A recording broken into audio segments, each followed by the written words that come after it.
Zebra bu Soum ak Marodi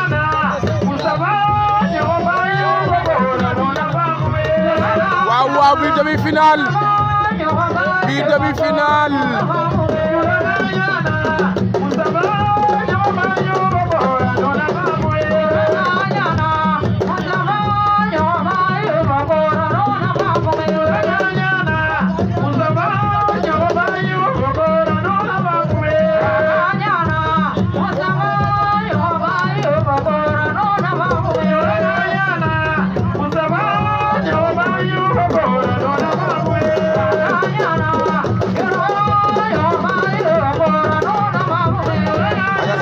diggante Marodi ak ki nga xam ne mooy Cheikh Ibra bu Soum.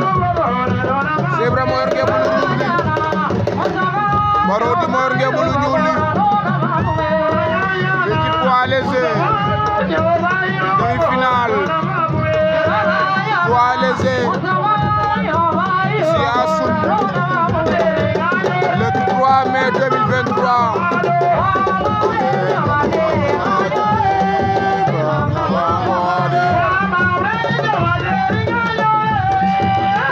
waaw Cheikh Ibra bu Soum daan na Marodi.